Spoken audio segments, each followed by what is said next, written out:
ఓం శాంతి.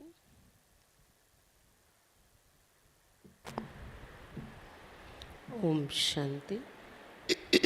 ఈరోజు మురళి 6/11/2021.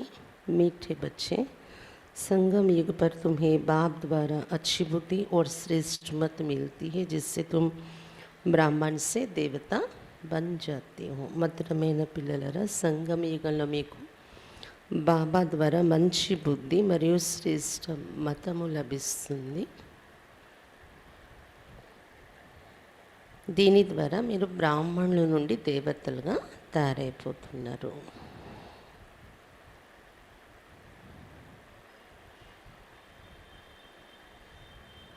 प्रश्न: तुम बच्चे किस मस्ती में रहो तो चलन बड़ी रॉयल हो जाएगी. పిల్లలు మీరు ఏ మస్తీలో, ఏ ఆనందంలో ఉన్నట్లయితే మీ నడవడిక చాలా రాయల్గా అయిపోతుంది.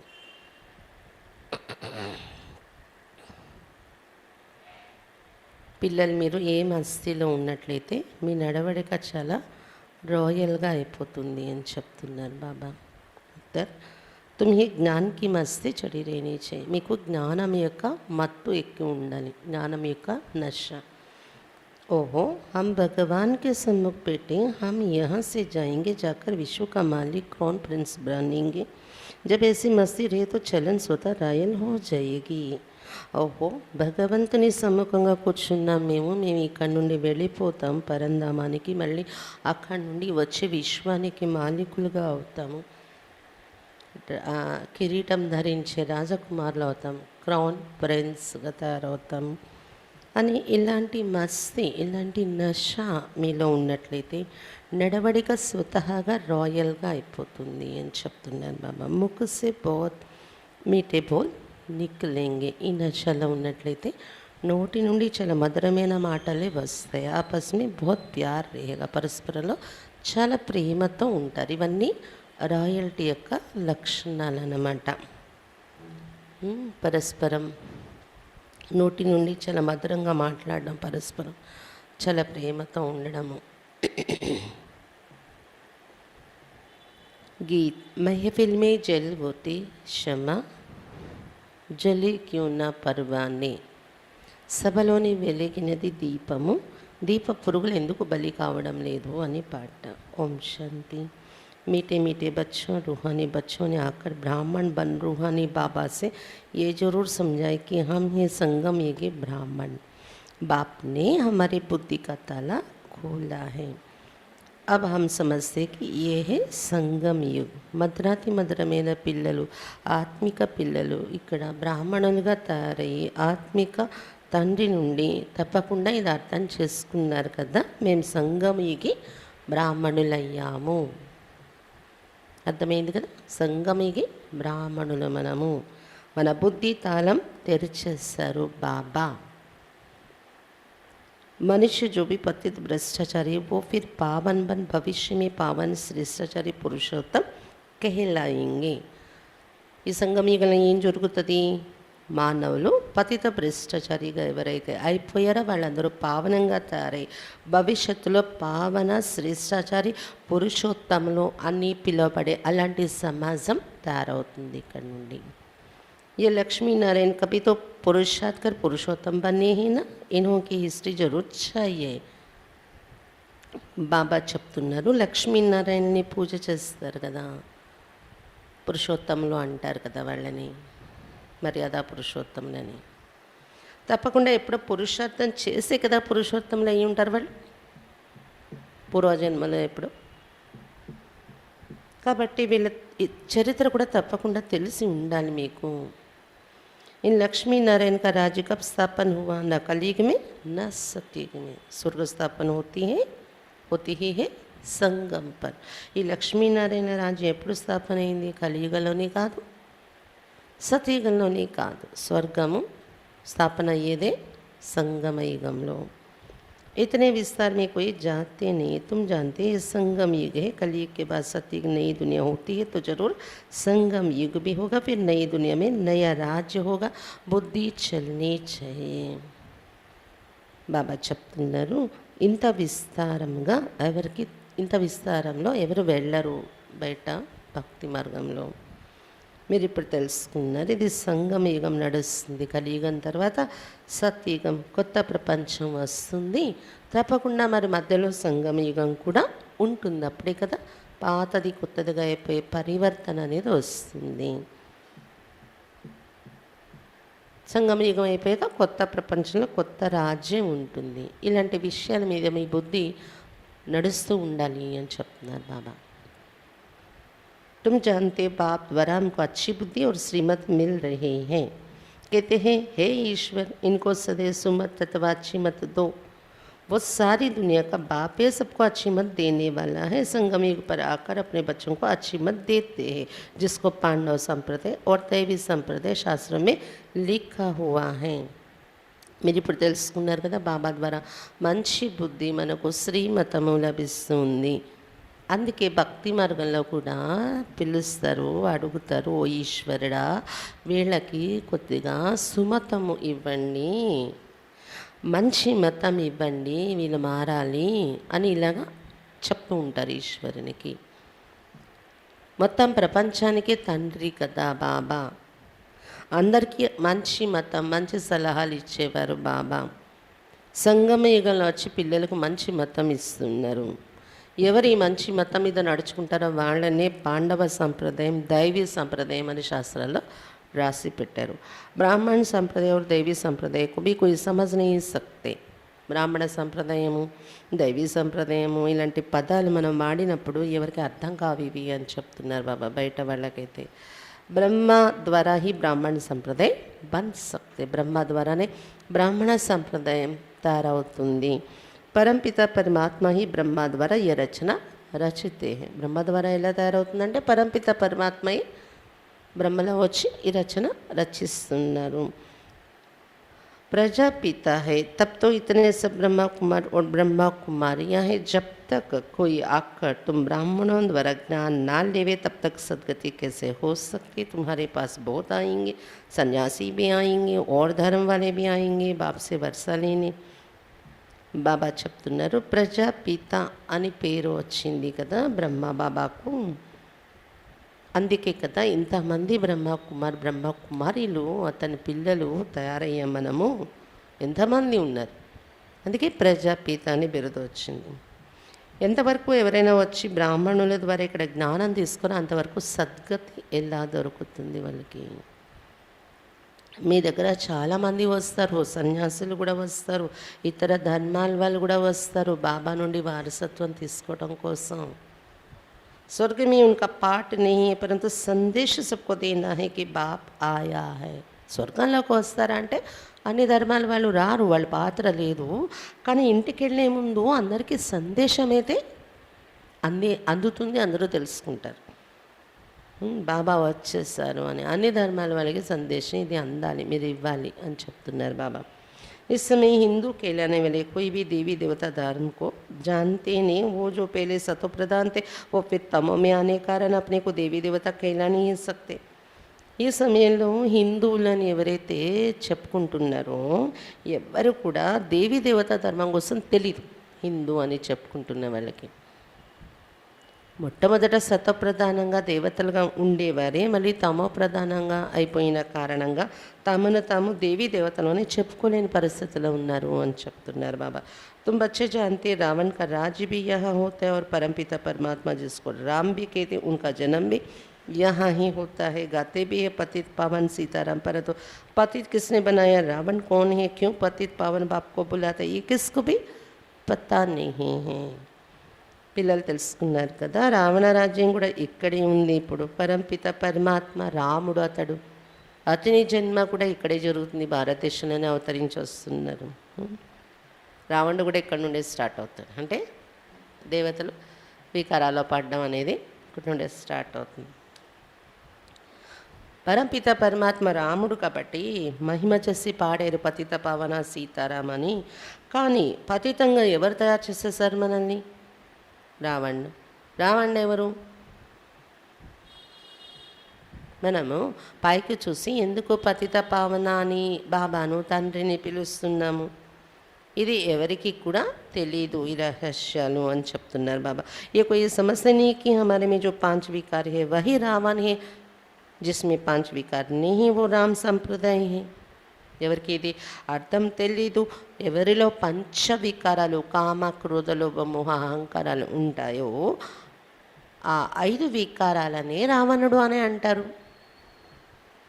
ఎవరిలో ఈ పంచవికారాలు ఉండవో వారిని రామ సంప్రదాయం రాముని సంప్రదాయం అని చెప్తారు. అవి రామరాజ్ని इसलिए सब चाहते कि नई दुनिया नया పవిత్ర రాజ్యం चाहिए. ఇప్పుడు రామరాజ్యం లేదు, అందుకే కొత్త ప్రపంచం కావాలి, కొత్త పవిత్ర రాజ్యం కావాలి అని అందరూ కూడా అడుగుతూ ఉన్నారు. राम कहा जाता है शिव बाबा को, परंतु उन्होंने परमात्मा राम को समझ लिया है, इसलिए शिव बाबा को भुला दिया है.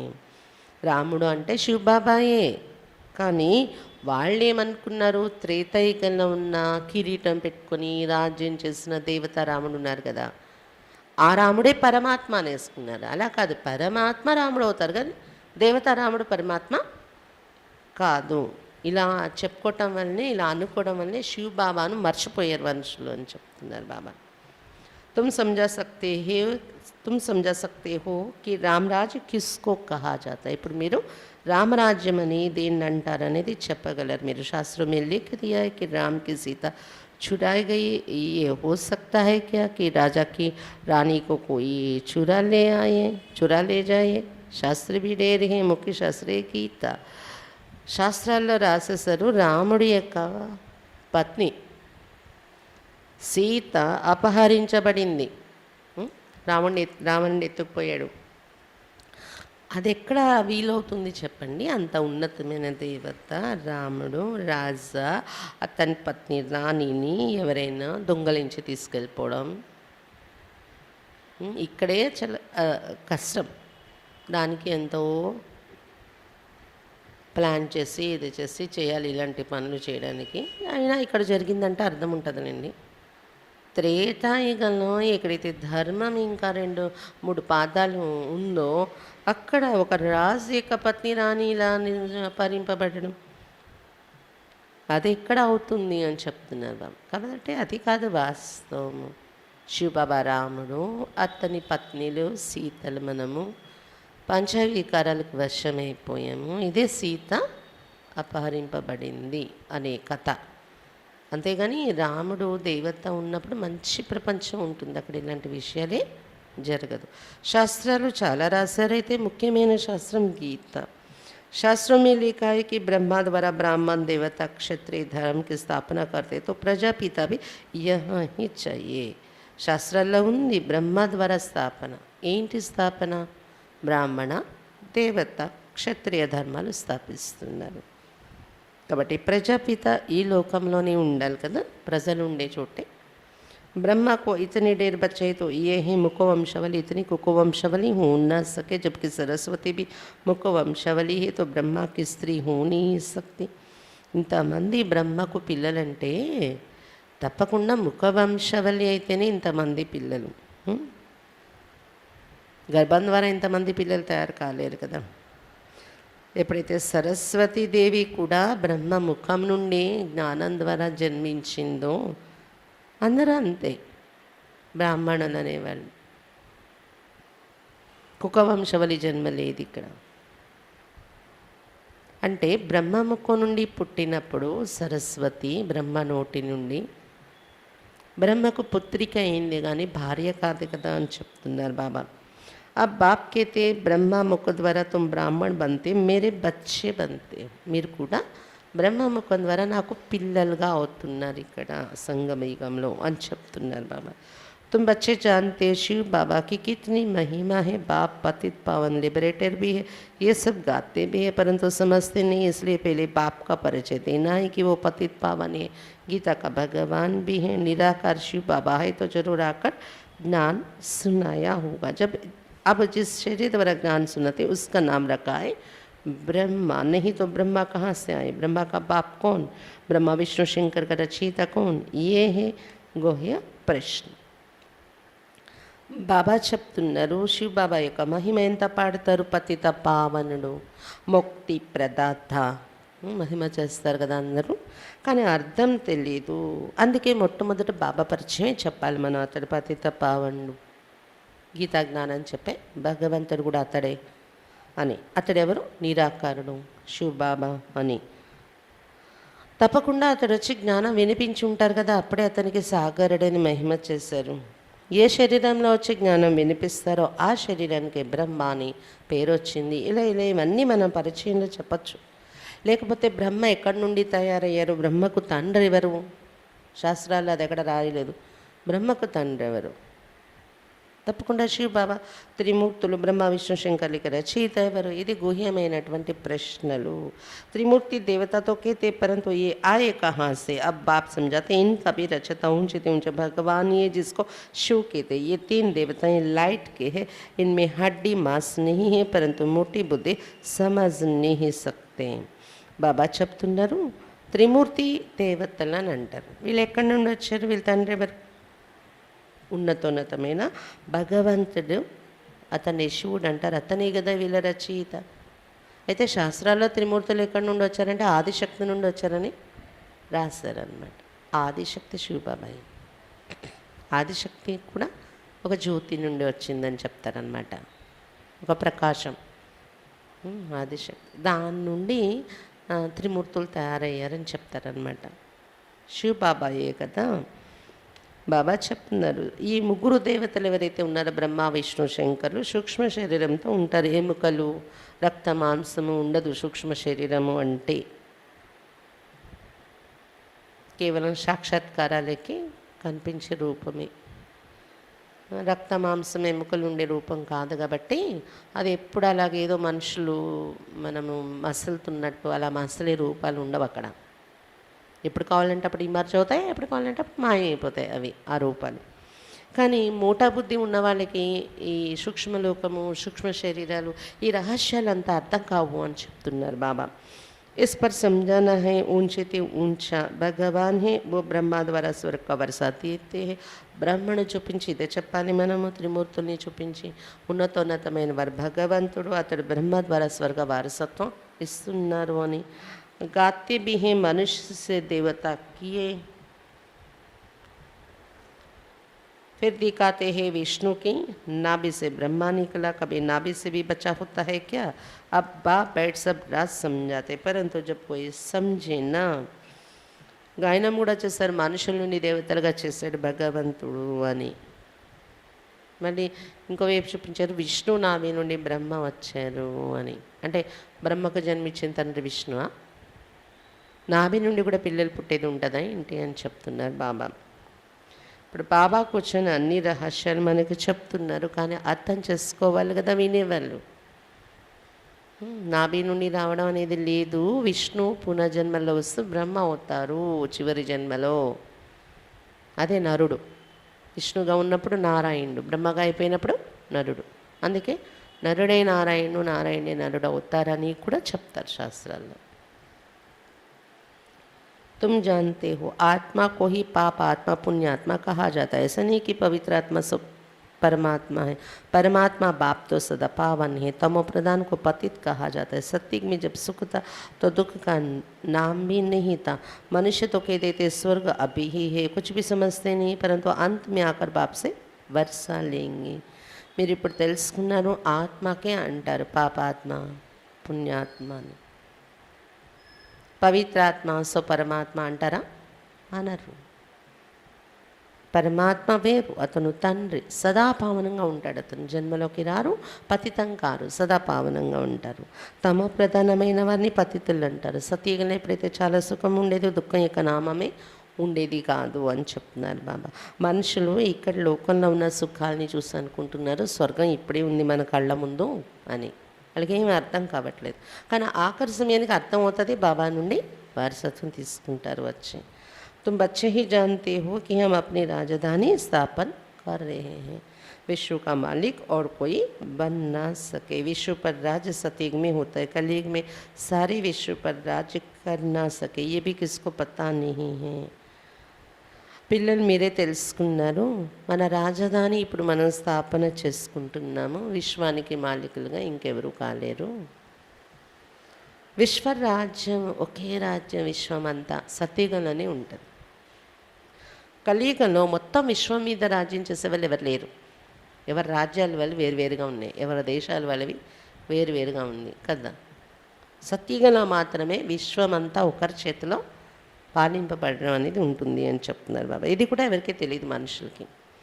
गीता में भी है कि महाभारत लड़ाई लगी थी तभी सब धर्म विनाश हो जाते, जैसे बांस का जंगल होता है वो सब सूख जाता है तो आपस में टकराने पर आग लग जाती और सारा जंगल जल जाता है। ये मनुष्य सृष्टि रूपी झाड़ भी जड़ीभूत हो गया है, सूख गया है, इनको भी अब आग लगने वाली है, 1-2 में लड़कर ख़त्म हो जाएंगे।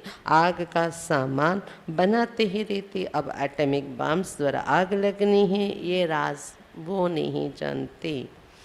బాబా చెప్తున్నారు, గీతలో కూడా రాశారు మహాభారత యుద్ధం జరిగింది, అప్పుడు అన్ని ధర్మాలు వినాశనం అయ్యాయి అని. ధర్మస్థాపన, అసలు ఏ ధర్మం అవసరమో దాన్ని స్థాపించి మిగిలిన ధర్మాలందరినీ ఇక్కడ నుండి ఖాళీ చేంచి తీసుకుని వెళ్ళిపోతారు భగవంతుడు. వినాశనం జరుగుతుంది దానికోసం. ఆ వినాశనాన్ని మహాభారత యుద్ధం అని రాశారు అని చెప్తున్నారు బాబా. ఎలాగైతే వెదురుల అడవి ఉంటుంది చూడండి, వెదురులు ఎండిపోతాయి, అవి బాగా వెదురులు పంట వచ్చి అవి పెరుగుతూ ముదిరి ఎండిపోతాయి. ఎండిపోయినటువంటి వెదురు ఎక్కువ వేసవి కాలంలో ఇలా జరుగుతూ ఉంటుంది. ఆ వెదురులు గాలికి ఒకదానికొకటి రాసుకుని అడవుల్లో దానికదే నిప్పు అంటిపోతూ ఉంటుంది అన్నమాట. వెదురులో ఒకదానికొకటి ఇలా గాలికి రాసుకుంటూ ఉంటే నిప్పు రగిలి ఆ ఘర్షణ ద్వారా ఆటోమేటిక్గా ఎవరు అంటించకుండానే వెదురులకి నిప్పు అంటుకొని కాలిపోతూ ఉంటుంది అడవి. అలాగే మానవ సృష్టి యొక్క వృక్షం కూడా ఎండిపోయింది, శిథిలావస్థకు వచ్చేసింది. దీనికి కూడా ఇప్పుడు నిప్పు అంటుకుంటుంది. అంటే కళ్ళకు కనిపించే నిప్పు కాదు, ఒకరిలో ఒకరు యుద్ధాలు చేసుకొని సమాప్తి అయిపోవడం, వినాశనం అనే అగ్ని అంటుకుంటుంది. అగ్గి రగిలే సామాను కూడా అలాంటివి తయారు చేసుకున్నారు కదా, అటామిక్ బాంబులని ఇలాంటివి. కానీ మనుషులకి రహస్యాలు తెలియదు, ఇదే మహాభారత యుద్ధం అనేది తెలియదు వాళ్ళకి. अब కలియుగ నరక బదల్ స్వర్గం होने वाला इस ज्ञान में मस्ती बहुत चाहिए. ఇప్పుడు కలియుగం నరకము పరివర్తన అయిపోయి స్వర్గం వస్తుంది.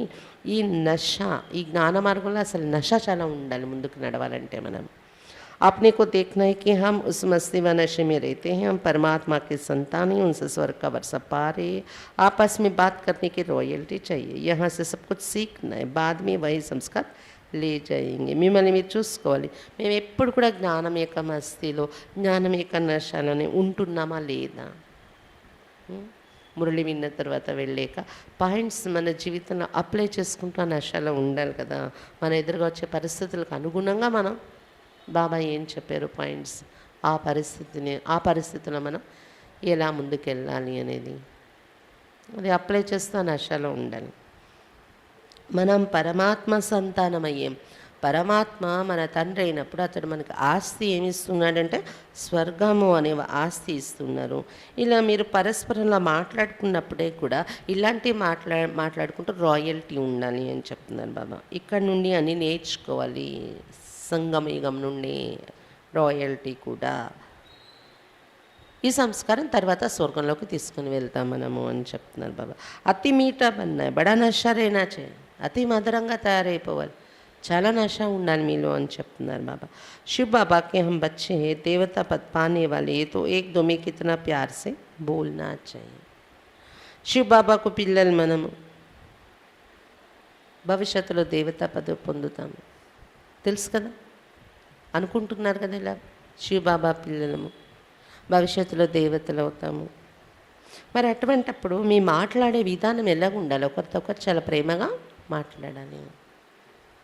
परंतु बच्चों के मुख से अर्जुन फूल निकलते नहीं हैं. కానీ బహుశా పిల్లల నోటి నుండి పూల లాంటి మాటలు రావట్లేదు, పుష్పాలు రావట్లేదు. పూలకి వ్యతిరేక పదం ఏంటి? ముళ్ళు. బాబా చెప్తా నోటి నుండి రత్నాలు రావాలంటారు. రత్నాలకి వ్యతిరేక పదం ఏంటి? రాళ్ళు. ఇది లేకపోతే అది, అది లేకపోతే ఇది ఉంటుంది అన్నమాట. కాబట్టి చూసుకోండి మన నోరు ఎలా ఉంటుంది. కొంతమంది అంటారే వాళ్ళ నోట్లో నోరు పెట్టలేవండి అంటారు. మాటల్ని నోరు అని కూడా అంటారు. కాబట్టి మన నోరు ఎలా ఉంటుంది, మన నోటి నుండి వచ్చే మాటలు ఎలా ఉంటాయి. तुम कितने ऊंच हो, तुमको ये याद रहे कि हम शिव बाबा की संतान हैं, फिर सत्युग में महाराजा बनेंगे, गोया हम विश्व के క్రౌన్ ప్రిన్స్ బनेंगे. మీరు ఎంత ఉన్నతమైన వారు తెలుసా?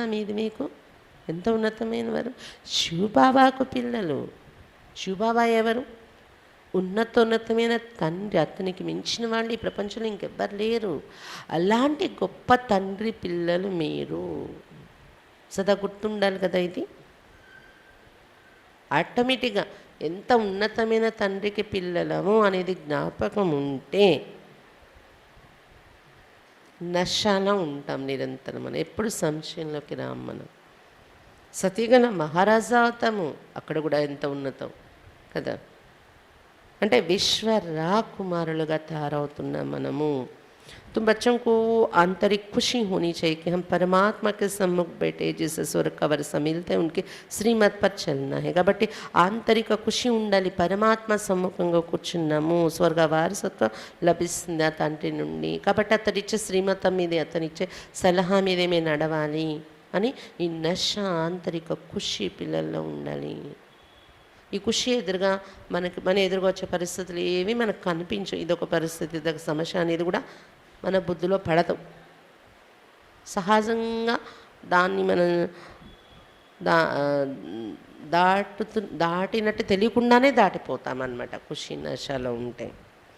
तुम जानते हमारी राजधानी स्थापन हो रही, राजधानी में सब चाहिए परंतु तुम बच्चों के मुख से सदा रतन निकलने चाहिए. మీరు ఇప్పుడు తెలుసుకున్నారు, రాజధాని స్థాపన అవుతుంది. రాజధాని అంటే అన్ని పదవులు కావాలి, కానీ మీ నోటి నుండి సదా రత్నాలే రావాలి. అది గుర్తుపెట్టుకోండి అని చెప్తున్నారు బాబా. బాబా రూప్ భీ హే తో బసంత్ భీ, కహానియా సబ్ అభీ కీ హే. బాబా సుందర రూపం కూడా కలిగి ఉన్నారు. జ్ఞానం కూడా ఎంత అపారం ఉంది. గుణాలు, జ్ఞానం, రూప బసంత్ అంటారు. మీరు కూడా అలా తయారవ్వాలి. ఆ కథలన్నీ ఇప్పుడు రూప్ బసంత్ కోసం కథ ఏదైతే చెప్తారో అది మనకు సంబంధించింది. బాపే జ్ఞాన్ కా సాగర్, वो ज्ञान की वर्षा करते, बाकी वो इंद्र देवता बरसात ऐसे बात है नहीं. శివ బాబాయే జ్ఞానసాగరుడు, జ్ఞానవర్షం కురిపించే ఇంద్రుడు. అంతేగాని మామూలుగా మనం పడే వర్షం ఇంద్రుడు ఎవరైనా కూర్చొని కురిపిస్తున్నారా ఏంటి? ఇంద్రుడు దేవత వర్షం కురిపించేవాడు అది అనుకోకండి. అది కథ. అది రియల్ ఏంటి? సముద్రం ఆవిరే, మేఘాలే, మబ్బులే, వర్షం పడుతుంది. తెలిసిందే కదా, అందరికీ చదువుకుంటున్నారు, రియల్ తెలుసు. ఇంకా మళ్ళీ ఇంద్రుడు ఎవరో వర్షం కురిపించేవాడని ఎంత అనుకుంటారు? ఆ ఇంద్రుడు ఎవరంటే శివ్ బాబాయే జ్ఞాన వర్షం కురిపిస్తున్నారు మన మీద. ये बादल नेचुरल बनते, बरसात करते. सत्युग में ये 5 तत्व भी तुम्हारे गुलाम बन जाते और यहाँ मनुष्य सबके गुलाम बन पड़े. నేచురల్గా ప్రకృతి ద్వారా పడతాయి ఆ వర్షాలు. ఇంద్రుడు ఎవరో కూర్చొని కురిపించరు. సత్యుగంలో పంచతత్వాలు కూడా మీకు దాసి అయి ఉంటాయి. ఇక్కడ మనుషులందరూ అందరికీ దాసి అయి నడవాల్సి వస్తుంది. ప్రకృతికి, పరిస్థితులకు, వ్యక్తులకు కదా. సత్యుగంలో పంచతత్వాలు మనకు దాసిగా అయిపోతాయి. యహా హర్ బాత్ మే మెహనత్ కర్నీ పడితే. ఈ ప్రపంచంలో ప్రతి విషయానికి శ్రమ పడిపోవాల్సి వస్తుంది. సత్యుగంలో అంత సహజంగా ఉంటుంది. వహా సబ్ బాత్ స్వతः హో జాతి, స్వతహాగా జరిగిపోతూ ఉంటాయి సత్యుగంలో అన్ని విషయాలు, కష్టపడే అవసరం లేకుండా. तो बच्चों को बाबा की याद सदा रहनी चाहिए, इससे खुशी का पारा सदा चढ़ा रहेगा. కాబట్టి పిల్లలకు బాబా యొక్క స్మృతి సదా ఉండాలి. దీని ద్వారా ఖుషి యొక్క నశ సదా ఎక్కి ఉంటుంది మీకు. वो लोग साइंस वाले भी मंथन करते. तुम बच्चों को वाणी का मंथन करना है. वाणी का प्रवाह कभी कभी बहुत अच्छा रहता है, कभी कम. इनको कहा जाता है मंथन करना. बच्चे बाप की अवस्था को देख रहे हो और बाबा अपना अनुभव सुनाते तो कब बहुत उछल का प्रभाव रहता है, कभी कम, कभी बहुत अच्छी पॉइंट्स निकलते. बाबा भी मददगार बन जाते. ये तुम भी फील करते हो. बाबा तो कभी मुरली हाथ में नहीं उठाते. बच्चे मैगजीन लिखते हैं तो बाबा कभी कभी देखते हैं कि बच्चे कभी गफलत तो नहीं करते हैं. मैगज़ीन में भी अच्छी अच्छी मुरली के पॉइंट्स आती हैं और सब तरफ जाती रहती हैं. कोई की तरफ मुरली नहीं जाती, तो बाबा कहते रचता और रचना का ज्ञान 7 रोज में समझ लिए ना, बाकी क्या चाहिए, बाकी 5 विकारों को भस्म करने को पुरुषार्थ करना और तो कोई तकलीफ है नहीं. బాబా చెప్తున్నారు, పిల్లలకులోని వాణి యొక్క మంతన జరగాలి. వాణి అంటే బాబా వినిపించే వాణి, మురళి పైన మంతన జరగాలి. వాణి యొక్క ప్రవాహం అప్పుడప్పుడు చాలా బాగుంటుంది, అప్పుడప్పుడు తక్కువగా ఉంటుంది. దీనిని మంతన చేయడము అంటారు. పిల్లలు బాబా యొక్క అవస్థను చూస్తున్నారు కదా, బ్రహ్మ బాబాను. బాబా కూడా తన అనుభవం వినిపిస్తున్నారు. అప్పుడప్పుడు చాలా ఉత్సాహంతో ప్రవాహం ఉంటుంది నేను క్లాస్ చేసేటప్పుడు, అప్పుడప్పుడు తక్కువ ఉంటుంది. అప్పుడప్పుడు ఎలా ఉంటుందంటే చాలా నష ఎక్కిపోతుంది పిల్లలకి వింటూ ఉంటే. అప్పుడప్పుడు ఎలా ఉంటుంది, కొంచెం సాధారణంగా ఉన్నట్టు అనిపిస్తూ ఉంటుంది. అంటే అది కూడా ఇంకో విధంగా కొన్ని మురళిలో బాబా చెప్తారు చూడండి, వినేవాళ్ళు ఎదురుగా వింటూ వింటూ నాట్యం చేస్తున్నట్టు ఉంటే బాబా పాయింట్స్ కూడా బాగా ప్రవాహం వస్తుందన్నమాట. వినేవాళ్ళు నిద్రపోతూ ఒక బాబా నవ్వించినా నవ్వరు, బాబా స్వర్గంలో తీసుకెళ్ళినా ఆనందం ముఖంలో కనిపించదు. బాబా చెప్తారు కదా, పెనం ఎలా ఉంటుంది అలా ఉంటుంది. అలా ఉంటే బాబా పాయింట్స్ కూడా రావు. అది ఒకటి. ఇంకొకటి స్వయం యొక్క విచార సాగర మంతనం మీద కూడా ఆధారపడి ఉంటుందన్నమాట. అప్పుడప్పుడు చాలా మంచి పాయింట్స్ వస్తాయి నోటి నుండి క్లాస్లో. అదేంటో తెలీదు, మంతనే కాదు, మనం మంతన చేయడం అనే కాదు, బాబా సహయోగిగా కూడా తయారైపోతుంటారు క్లాస్ మనం చేయించేటప్పుడు, మన ద్వారా బాబా చెప్పించడం అనేది.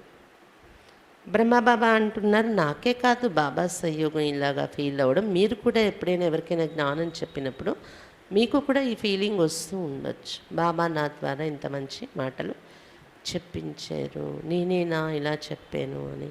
అది ఎలా అనిపిస్తుందంటే, నా పర్సనల్ అనుభవం అయితే నేను చెప్తున్నా నాకు బాబా అని వింటున్నట్టు అలాగా నష ఎక్కుతుందన్నమాట. బాబా చెప్పిస్తున్నట్టే. అందుకే స్వయంగా కూర్చొని చదువుకుంటే ఈ నష ఎక్కదు. మళ్ళీ ఒకవేళ క్లాస్లో అందరి మధ్య అటెండ్ అవ్వలేదనుకోండి, సెల్ఫ్ చదువుకుంటాం కదా మురళి, 2 సార్లు చదువుతాం, 3 సార్లు చదువుతాం, నష ఎక్కుతుంది. కానీ సంఘటనలో కూర్చొని ఇక్కడ కూర్చొని మురళి వినిపిస్తున్నట్టు కాదు, బాబా చెప్తున్నట్టే అది నేను కూడా వింటున్నట్టు ఫీల్ అవుతూ ఆ నష చాలా ఎక్కుతుందన్నమాట. అది బాబా చెప్తున్నారు. బాబా సహయోగం ఉంటుంది, బాబా ప్రేరణ అనేది కూడా అందుతూ ఉంటుంది. బాబాతో కభీ మురళి హాత్ మే नहीं उठाते. బాబా ఎప్పుడు మురళి చేతిలో తీసుకోరు. బాబా మురళి పట్టుకొని చదివి చెప్పేవారు కాదు, సహజంగా వాణి వచ్చేది. పిల్లలు మ్యాగజైన్స్ రాస్తారు కదా, అవైతే బాబా అప్పుడప్పుడు చదివేవారంట. జ్ఞానామృతము, హిందీ, ఇంగ్లీష్లో ప్యూరిటీ, వరల్డ్ ఎనివల్ మ్యాగజైన్స్ ఉన్నాయి కదా, ఆ మ్యాగజైన్స్ బాబా చదివేవారంట. పిల్లలు ఎక్కడైనా పొరపాట్లు చెయ్యట్లేదు కదా అని ఎలా రాస్తున్నారో చూసేవారంట బాబా. మ్యాగజైన్లో కూడా కొంతమంది టాపిక్స్ రూపంలో తయారు చేసి రాస్తారు, మంచి మంచి మురళి పాయింట్స్ కూడా వస్తూ ఉంటాయి అని చెప్తున్నారు బాబా. అయితే కొంతమంది అంటారు, మురళి మాకు దొరకట్లేదు బాబా, సెంటర్ లేదు మేము ఉన్న జాగాలోని. మురళి ఇప్పుడు ఈజీ అయిపోయింది మురళిలు దొరకడం, అప్పట్లో మురళి కోసం చాలా తప్పించాల్సి వచ్చేది. అయితే బాబా చెప్తున్నారు, ఏం పర్వాలేదు, రచయిత రచన ఎవరనేది 7 రోజుల కోర్సులో అన్నీ బాగా అర్థమైపోతే, ఇంతవరకు ఏం జరిగింది, ఇప్పుడు జరగబోయేది ఏంటి, మనమేంటి, ఎక్కడి నుండి వచ్చాం, ఎవరి పిల్లలు, మన ప్రాప్తి ఏం తయారు చేసుకోవాలి, మన భవిష్యత్తు ఏంటి, ఇవన్నీ అర్థమైపోతే ఇంకేం కావాలి, ఎక్కడున్నా మీరు చేయాల్సింది ఏంటి తెలుసా, మురళి విన్నా వినకపోయినా ఏమైనా కానీ పంచవికారాలను భస్మం చేసుకునే పురుషార్థం చేయాలి. అలాగని మురళి వినే అవకాశం ఉండేవాళ్ళు వినకుండా ఉండడం కాదు. ఎందుకంటే రోజు మురళి టైంకి కూర్చొని సంఘటన మనం వింటేనే ఆ పంచవికారాల యొక్క ఫోర్స్ మన మీద ఎలా ఉంటుందో బయటకు వెళ్ళిపోయాక. వినకపోతే ఇది ఎవరికి చెప్తున్నారు బాబా పాయింట్ అంటే, ఎవరైతే అలాంటి ప్రదేశంలోకి వెళ్ళిపోతారు ట్రాన్స్ఫర్ ఉద్యోగం వ్యవహారంలోని మురళి దొరకడం కష్టం ఆ రోజుల్లో. ఇప్పుడైతే లేదు, మీకు నెట్ ద్వారా కూడా దొరికేస్తుంది, ఎలాగైనా దొరికేస్తుంది. అయితే మురళిని మనం చదివినా విన్నా వినకపోయినా ముఖ్యమైన సారాంశం మనం గుర్తుపెట్టుకోవాల్సింది ఏంటి, పంచవికారాలను భస్మం చేసేసుకోవాలి మన జీవితం నుండి. ఈ పురుషార్థం చేయాలి, ఇంకేమి కష్టపడే అవసరం లేదు ఇందులో అని చెప్తున్నారు బాబా. तुम बच्चे कोई के भी सत्संग में जा सकते, सेवा करने का भी उमंग आना चाहिए। जब सब धर्म वाले इकट्ठे होते तो समझाना चाहिए कि हर एक का धर्म अलग अलग है, भाई भाई कहते परंतु मिलकर एक हो नहीं सकते। यह सिर्फ कहने की बात है। बाप कहते हैं मैं आकर ब्राह्मण बनाए फिर देवी देवता धर्म स्थापन करता हूँ, वहाँ दूसरा कोई धर्म रहता नहीं। ये वही మహాభారత్ లడాయి హే. పిల్లలు మీరు వేరే సత్సంగాల్లో కూడా వెళ్ళి సేవ చేయొచ్చు అని చెప్తున్నారు బాబా. ఉమంగం, ఉత్సాహం ఉండాలి సేవ పైన. ఇతర ధర్మాల వాళ్ళు ఒక దగ్గర గేదర్ అవుతారు కదా, అలాంటి సభల్లో కూడా వెళ్ళండి, మీరు సర్వీస్ చేయండి. ప్రతి ఒక్కరి ధర్మం వేరు వేరే, పరస్పరం సోదరులం అని చెప్పుకుంటారు, కానీ కలిసి ఒకటైపోవడం, ఒక ధర్మం అయిపోవడం అనేది జరగదు అని చెప్తున్నారు బాబా. బాబా చెప్తున్నారు నేను వచ్చి బ్రాహ్మణులుగా తయారు చేసి తర్వాత బ్రాహ్మణుల్ని దేవతలుగా చేసి దేవతా ధర్మాన్ని స్థాపిస్తున్నాను. అక్కడ ఇంకో ధర్మాలని ఉండవు దేవతలు ఉన్నప్పుడు. దానికోసం ఈ మహాభారత యుద్ధం అనేది జరిగి అందరినీ ఖాళీ చేసి తీసుకెళ్తున్నారు బాబా ఇక్కడి నుండి. గీతా మే भी इसका वर्णन किया हुआ है. ఈ మహాభారత యుద్ధం కోసం గీతలో వర్ణించారు. ఏక్ ही पढ़ाई है, पढ़ाने वाला भी एक ही है. ఈ చదువు ఒకటే, చదివించే బాబా కూడా ఒక్కరే. ज्ञान जब पूरा होगा तो बाप कहते हैं मैं भी चला जाऊंगा, मुझे कलयुग के अंत में ज्ञान सुनाना है, मुझे कल्प कल्प आना है, एक सेकंड भी कम जास्ती नहीं होगा. जब ज्ञान पूरा हो फिर कर्मातीत अवस्था में चले जाएंगे तो వినాశ भी हो जाएगा. బాబా చెప్తున్నారు మీకు ఎప్పుడైతే నేను జ్ఞానం వినిపిస్తూ జ్ఞానం వినిపించడం అనే పాత్ర పూర్తయిపోతుందో నేను కూడా ఇంటికి వెళ్ళిపోతాను, అందరూ వెళ్ళిపోవాల్సిందే, వినాశనం అయిపోతుంది అప్పుడు అని చెప్తున్నారు బాబా. మళ్ళీ కలియుగాంతంలో వచ్చి నేను జ్ఞానం వినిపించాలి, కల్పకల్పం ఇలా నేను రావాల్సి ఉంటుంది అని చెప్తున్నారు బాబా. అది కూడా ఒక్క సెకండ్ కూడా తక్కువ ఎక్కువ కాదంట రావడంలో. ఎప్పుడు రావాల్సిందో సెకండ్ కూడా తేడా రాకుండా దిగిపోవాల్సి వస్తుంది బాబా. दिन प्रतिदिन तुम्हारी सर्विस बढ़ती जाएगी. यहाँ तो न किसी में पवित्रता है न दैवी गुणों की धारणा है. वहाँ पवित्रता का अंतर देखो कितना है. तुम अभी संगम पर बैठे हो, यही पुरुषोत्तम युग है, अभी तुम पुरुषोत्तम बन रहे हो, परंतु वो जलवा वो చలన్ भी चाहिए. రోజు రోజుకి మీ సేవ పెరుగుతూ ఉంటుంది అని చెప్తున్నారు బాబా. ఇక్కడైతే ఎవరిలో కూడా పవిత్రత కానీ దైవీ గుణాల ధారణ కానీ లేదు కలియుగంలో. సత్యయుగంలో ఎంత పవిత్రత ఉంటుంది, సంపూర్ణ పవిత్రత. తేడా చూడండి ఎంత ఉంది. అక్కడ మనుషులే ఇక్కడ మనుషులే, కానీ ఎంత డిఫరెన్స్ ఉంది, తేడా ఉంది. ఇప్పుడు మీరు సంగమయుగంలో ఉన్నారు, పురుషోత్తములు అవుతున్నారు. ఏమవుతున్నారు? పురుషోత్తములు అన్నారు దేవతలు. దేవతల్లో కూడా ఉన్నతమైన దేవతల్ని పురుషోత్తములు అన్నారు. రాముడు, కృష్ణుడు, నారాయణుడు. అలాంటి పురుషోత్తములము అని అనిపిస్తుందా? మరి అనిపిస్తుందా? మీకు అనిపిస్తే మీ ఎదుటి వాళ్ళకు కూడా అనిపిస్తుంది. అంటే ఆ నష, ఆ నడవడిక ఉండాలి కదా, నడవడికల్లో ఉండాలి కదా పురుషోత్తములు అనే లక్షణాలు. కभी मुख से पत्थर नहीं निकलना चाहिए. పురుషోత్తములు ఎలా ఉంటారు? నోటి నుండి రాళ్ళు అలాంటి మాటలు రాకూడదు. रत्न ही मुख से निकलना चाहिए, రత్నాలే రావాలి. అభి తుమ్ దేవతా సమాన్ గుల్ గుల్ బన్ రహే హో. దేవతల సమానంగా పుష్పాలుగా తయారవుతున్నారు మీరు. నోటి నుండి ఏం రావాలి? మరి పుష్పాలే రావాలి. गाड आकर गॉड गॉडेस बनाते, देवताओं को ही भगवान भगवती कहते हैं, परंतु ऐसा बनाते कौन ही ये कोई नहीं जानते. భగవంతుడు వచ్చి దేవతలుగా తయారు చేస్తున్నారు. దేవతల్ని భగవాన్ భగవతి అంటారు. కానీ ఎవరు తయారు చేస్తున్నారు వాళ్ళని? భగవాన్ భగవతిగా అని ఎవరు ఆలోచించరు. బయట పూజలు చేసేస్తారు కానీ అంటే భగవంతుడి ద్వారా వీళ్ళు ఇలా తయారయ్యారు అనేది ఎవరి బుద్ధిలో రాదు. तुम्हारी बुद्धि में पूरे रचयिता और रचना की नॉलेज है, फिर औरों को आप समान बनाने की जवाबदारी है. మీ బుద్ధిలో పూర్తి రచయిత రచన యొక్క జ్ఞానం ఉంది, ఇతరులను కూడా తమ సమానంగా తయారు చేసే బాధ్యత మీ పైన ఉంది. बहुत आते रहेंगे. सुदर्शन चक्रधारी ब्राह्मण ही बनते हैं. माया के तूफान भी बच्चों को ही आते हैं. वहाँ कहाँ तूफान आने से हड्डी हड्डी टूट जाते हैं. चलते चलते कोई डिससर्विस भी करते हैं. बाप कहते कोई भी चीची काम नहीं करो. మీ బుద్ధిలో పూర్తి రచయిత రచన యొక్క జ్ఞానం ఉంది, ఇతరుల్ని మీ సమానంగా తయారు చేసే బాధ్యత మీ పైన ఉంది. చాలామంది వస్తారు, వాళ్ళని మీరు తీసుకురావాలి, మీరే సేవ చేయాలి కదా అని చెప్తున్నారు బాబా. స్వదర్శన్ చక్రధారిగా బ్రాహ్మణులే తయారవుతున్నారు, దేవతలు కాదు. బ్రాహ్మణులు మీరే స్వదర్శన చక్రధారీలు. మాయా తుఫాన్లు కూడా ఎవరికి వస్తాయి? దేవతలకి రావు. ఎవరికి వస్తాయి? బ్రాహ్మణులు మీకే.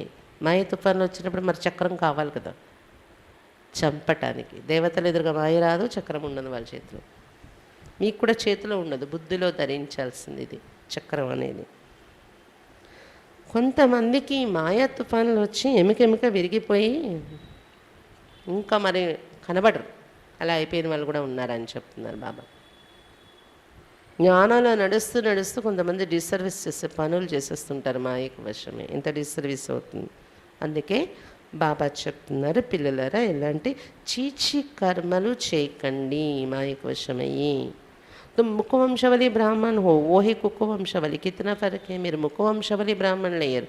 లౌకికంలో ఆ గుళ్ళు గోపురాల్లో పూజలు చేసే బ్రాహ్మణులు ఉన్నారు, వాళ్ళు కుకవంశవలి, గర్భం ద్వారా బ్రాహ్మణ గర్భంలో పుట్టి బ్రాహ్మణులు. కానీ మీరు బ్రహ్మ ముఖం నుండి పుట్టిన బ్రాహ్మణులు, ముఖవంశవలి. ఎంత తేడా ఉంది ఆ బ్రాహ్మణులకి ఈ బ్రాహ్మణులకి. वो जिस्मानी यात्रा पर ले जाते तुम्हारी रूहानी यात्रा. ఆ బ్రాహ్మణులు శారీరక యాత్రలో తిప్పుతారు యాత్రికుల్ని, మీరు आत्मिक यात्रा नेर्पिస్తున్నారు. तुम बेहद के पाप से वर्षा ले रहे. ये भी किसमें अकल नहीं है जो समझे कि वो भी ब्राह्मण हम भी ब्राह्मण. परंतु सच्चा ब्राह्मण कौन है? वो ब्राह्मण अपने को ब्रह्मा कुमार नहीं कहला सकते. तुम अपने को ब्रह्मा कुमार कहलाते तो जरूर ब्रह्मा भी होगा, परंतु उनकी बुद्धि में ये बातें आती नहीं है जो पूछे. ఇది కూడా ఎవరికి తెలివి పనిచేయట్లేదు. వాళ్ళు కూడా బ్రాహ్మణులు, మనం కూడా బ్రాహ్మణులము, ఇందులో సత్యమైన బ్రాహ్మణులు ఎవరు అనే ఆలోచన ఎవరికి లేదు. ఆ బ్రాహ్మణులు తమను తాము మేము బ్రహ్మకుమారులము బ్రహ్మకుమారులము అని చెప్పుకుంటారా? కానీ మీరు మిమ్మల్ని బీకే బ్రహ్మకుమారులు అని చెప్పుకుంటున్నారు కదా. అంటే తప్పకుండా బ్రహ్మతో కలిసి ఉన్నాం మనం, బ్రహ్మ కుమారులు అంటే. బ్రహ్మ కూడా ఉన్నారు మన తోడులో. కానీ వాళ్ళ బుద్ధిలో ఈ విషయాలే రావు, ఎవరిని ప్రశ్నించటానికైనా. బాబా కల్ప కల్ప तुम बच्चों को आकर ये बातें समझाते कि तुम ब्रह्मा के औलाद ब्राह्मण सब भाई बहन ठहरे. బాబా కల్పకల్పం ఈ విషయాన్ని మనకు చెప్తున్నారు. బ్రహ్మ సంతానం మీరు బ్రాహ్మణులు, బ్రాహ్మణులు బ్రహ్మ సంతానం కాబట్టి సోదరి సోదరులు పరస్పరం మీరందరూ. फिर वो विकार में कैसे जा सकते. సోదరి సోదరులు అనేవాళ్ళు వికారాలు ఎలా వెళ్ళగలరు? అగర్ కోయి జాతే హే తో బ్రాహ్మణ్ కుల్కో కలంకిత్ కర్తే హే. ఒకవేళ ఎవరైనా బ్రాహ్మణులై వికారాల్లో వెళ్ళినట్లయితే వాళ్ళు బ్రాహ్మణ కులానికి కలంకం తెచ్చే వాళ్ళు అవుతారు. పరస్పరం అలాంటి వికారి దృష్టితో నడవడము, అలాంటి సంబంధం పెట్టుకున్నారు అంటే అది కులానికి కలంకం తెచ్చినట్టు అవుతుంది. అప్పుడు నీకు బ్రహ్మ కుమార్ కుమారికి ఇలా కాదు. ఫిర్ పతిత్ హోనే సక్తి. మిమ్మల్ని మీరు బ్రహ్మకుమారుడను నేను బ్రహ్మకుమారిని అని చెప్పుకుని మళ్ళీ పతితులు అవ్వటానికి వీల్లేదు అని చెప్తున్నారు బాబా. అచ్చా मीठे मीठे सिक्खी लदे बच्चों प्रति माता पिता बाप दादा का याद प्यार और गुड मॉर्निंग. रूहानी बाप की रूहानी बच्चों को नमस्ते. हम रूहानी बच्चों की रूहानी बाप दादा को याद प्यार गुड मॉर्निंग और नमस्ते. बाबा नमस्ते. धारणा के लिए मुख्य सार. फर्स्ट पॉइंट, वाणी से जो सुनते उस पर मंथन करना है. वाणी द्वारा అంటే మురళి ద్వారా ఏది వింటున్నారో ఆ విషయాలపైన మంతన చేయాలి. पुरुषोत्तम बन रहे हैं, इसलिए चलन बहुत ही रॉयल बनानी है. పురుషోత్తములుగా తయారవుతున్నాము కాబట్టి నడవడిక చాలా రాయల్గా తయారు చేసుకోవాలి. ముఖ్ సే కభీ పత్తర్ నహీ నికాల్నే. ఈరోజు అంటే రాయల్టీ నడవడికలు అనేది చాలా రకాలుగా ఉంటుంది. కానీ ఈరోజు బాబా తీసుకుంటున్నది నోటి నుండి వచ్చే మాటల్లో రాయల్టీ. నోటి నుండి ఎప్పుడు కూడా రాళ్ళు రాకూడదు.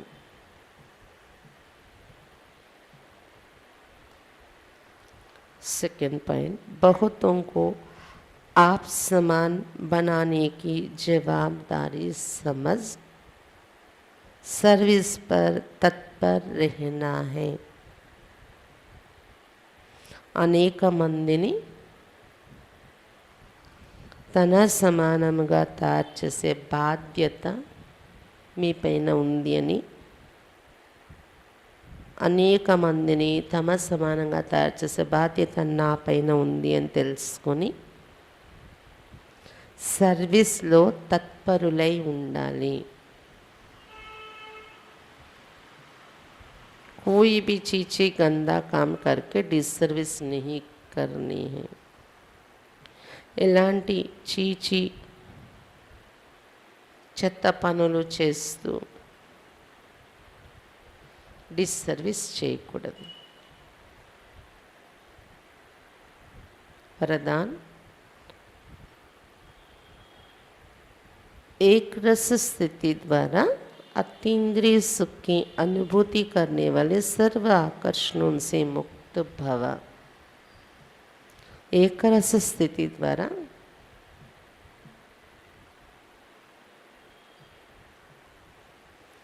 అతీంద్రియ సుఖం యొక్క అనుభూతి చేసేటటువంటి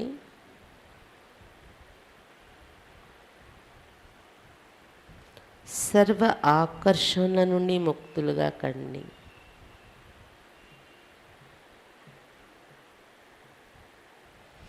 ఏకరస స్థితి ద్వారా అతీంద్రియ సుఖం యొక్క అనుభూతి చేసుకునేటటువంటి సర్వ ఆకర్షణల నుండి ముక్తులుగా కండి. జబ్ ఇంద్రియోं की आकर्षण और संबंधों की आकर्षण से मुक्त बनो तब अतीन्द्रिय सुख की अनुभूति कर सकेंगे. ఎప్పుడైతే ఇంద్రియాల యొక్క ఆకర్షణ మరియు సంబంధాల యొక్క ఆకర్షణ నుండి ముక్తులుగా తయారవుతారో అప్పుడు అతీంద్రియ సుఖం యొక్క అనుభూతి చేసుకోగలరు. कोई भी कर्मेंद्रियों के वश होने से जो भिन्न भिन्न आकर्षण होते वो अतीन्द्रिय सुख व हर्ष दिलाने में बंधन डालते. ఏదైనా కర్మేంద్రియానికి వశం అవడం వలన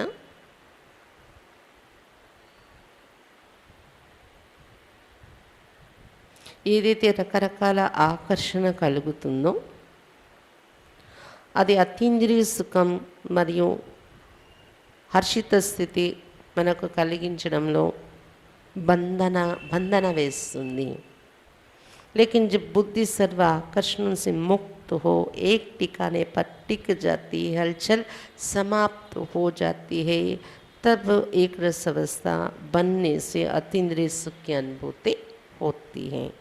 కానీ ఎప్పుడైతే బుద్ధి సర్వ ఆకర్షణ నుండి ముక్తి అయిపోయి ఒకే ఠికానాలో స్థితి అయిపోతుందో, ఒకే ప్రాప్తి ఒకే రసంలో స్థితి అయిపోతుందో, ఒకే ఆకర్షణలో ఉండిపోతుందో మన బుద్ధి, అంటే ఒకే బాబా ఆకర్షణలోని అలజడి బుద్ధిలో సమాప్తి అయిపోతుందో, కొద్దిసేపు ఆకర్షణ కొద్దిసేపు ఈ ఆకర్షణ లాగింది అని ఈ ఆకర్షణలన్నీ బంద్ అయిపోయి ఒక్క బాబా ఆకర్షణలోనే ఉంటుందో, ఈ అలజడి సమాప్తి అయిపోతుందో అటు ఇటు వెళ్ళడం అనేది, అప్పుడే ఏకరస స్థితి తయారవుతుంది మనకి. ఆ ఏకరస స్థితి తయారవడంతో అతీంద్రియ సుఖం యొక్క అనుభూతి కలుగుతుంది మనకు. కాబట్టి ఆకర్షణలలో బాబా ఈరోజు చెప్తున్నది ఏంటి? ఇంద్రియాల యొక్క ఆకర్షణ, ఇంకోటి సంబంధాల యొక్క ఆకర్షణ. మోహ మమకారాలతో కూడిన ఆకర్షణ. ఇంద్రియాల ఆకర్షణ అంటే తెలుసు కదా, ముఖ్యమైనది జ్ఞానేంద్రియాలే. జ్ఞానేంద్రియాలదే ఆకర్షణ అనేది ఉంటుంది. కళ్ళు, ముక్కు, నోరు, చెవులు కూడా ఎవరి మాటలు ఇక్కడ చెప్తే వినాలి. నోరు కూడా అలాంటి మాటలు మనం మాట్లాడాలి. పరచింతన, వ్యర్థ చింతన, వినడము, మాట్లాడడము, ఇవి కూడా నోటి యొక్క. అలాగే తాగే పదార్థాలు నోటి యొక్క ఆకర్షణ కదా. యోగంలో కూడా కొంతమందికి తినే పదార్థాలు గుర్తొస్తాయి తెలుసా, ఇంద్రియ ఆకర్షణ అంటారా లేదా. యోగంలో కూర్చొని కూడా ఇప్పుడు నేను ఇది వండుకొని తినాలి అని ఆకర్షణ కలగడం. భలే తినండి, తాగండి, మహారాజులా ఉండండి, బాబా ఏమి కాదనలేదు. కానీ బాబాకి మించి అది మనల్ని ఆ టైంలో అది లాగడం అనేది అలా ఉండకూడదు, ఆకర్షణగా ఉండకూడదు అది. स्लोगन, अपनी बुद्धि के लाइन सदा क्लियर रखो तो एक दो के मन के भावों को जान लेंगे. తమ బుద్ధి యొక్క లైన్ సదా క్లియర్గా ఉంచుకున్నట్లయితే ఒకరి మనసు యొక్క భావాలను ఒకరు తెలుసుకోగలరు. తమ బుద్ధి యొక్క లైన్ సదా క్లియర్గా ఉంచుకున్నట్లయితే ఒకరి మనసు యొక్క భావాలను ఒకరు తెలుసుకోగలరు. చాలా వరకు అపార్థాలు, మిస్అండర్స్టాండింగ్, ఈ పరిస్థితులు ప్రతి ఇళ్ళల్లో ఉంటాయన్నమాట. సంబంధాలలో ఘర్షణ రావడానికి కారణం ఇదవుతుంది. దానికి కారణం, ఆ ఘర్షణ కారణం ఒకరి మనసుని ఒకరు అర్థం చేసుకోకపోవడం, ఒకరి భావాలను ఒకరు అర్థం చేసుకోకపోవడం. ఆ అర్థం చేసుకోకపోవడానికి కారణం బుద్ధి లైన్ సదా క్లియర్గా లేకపోవడం.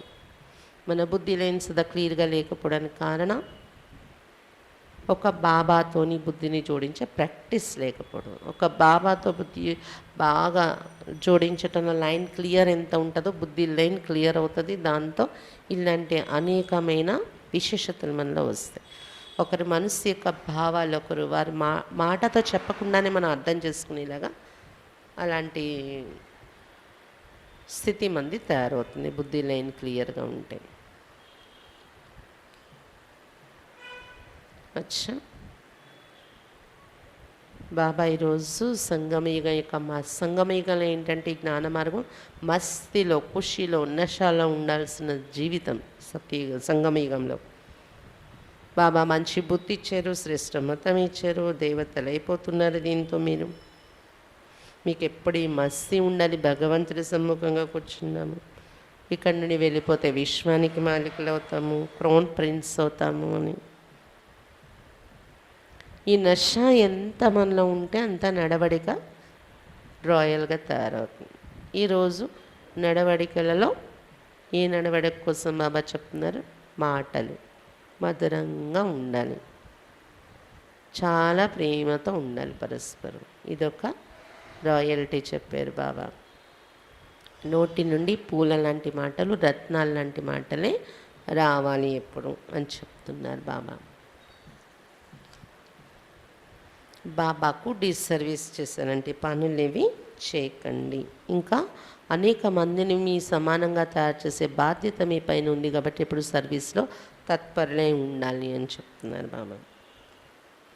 ఇంద్రియ ఆకర్షణ, సంబంధాల ఆకర్షణ, వీటన్నిటి నుండి ముక్తులైనప్పుడు, ఒకే బాబా ఆకర్షణలో ఉన్నప్పుడే ఏకరస స్థితి అంటారు. అప్పుడే అతీంద్రియ సుఖ యొక్క అనుభూతి చేయగలరు మీరు అని చెప్తున్నారు బాబా.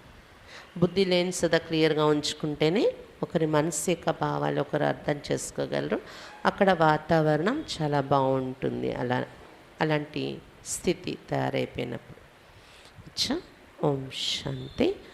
రేపు దీపావళి కార్యక్రమం సెంటర్లో సాయంత్రం 5:30 నుండి అందరూ హాజరు అవ్వాలి. డిన్నర్ కూడా అందరికీ ఇక్కడే ఉంటుంది. రాత్రి భోజనం, టిఫిన్ అనండి, భోజనం అనండి, బాబా ఇంట్లోనే ఉంటుందన్నమాట. రేపు రాత్రి 9-9:30 అయినా ఉండేలాగా వచ్చేసేయండి అందరు. ఎందుకంటే 5:30 అంటే ఒక అరగంట అటు ఇటు అవ్వచ్చు ప్రారంభం అవడంలోని. కానీ అది ప్రారంభం అయ్యే టైంకి అందరూ ఉంటే బాగుంటుంది కదా. అందుకు 5:30 నుండి అందరూ వచ్చి హాజరై కూర్చుంటే యోగం చేస్తారు. యోగం అయ్యాక మళ్ళీ క్లాస్ అయ్యాక భోగు తర్వాత లక్ష్మీదేవిని కూడా తయారు చేసి కూర్చోబెడతాం.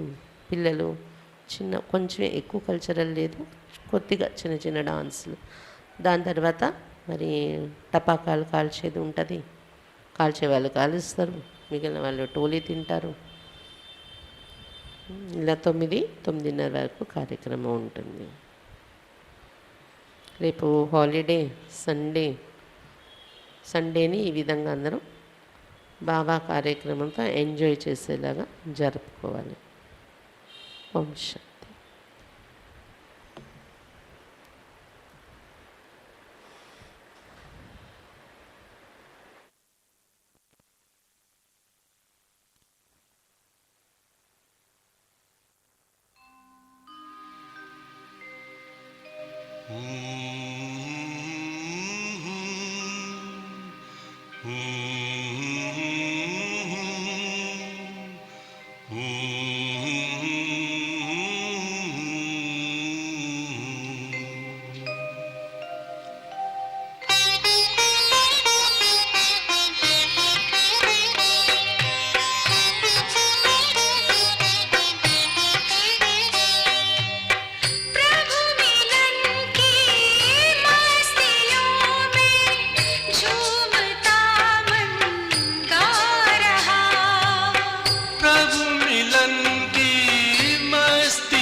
पान खाजो पान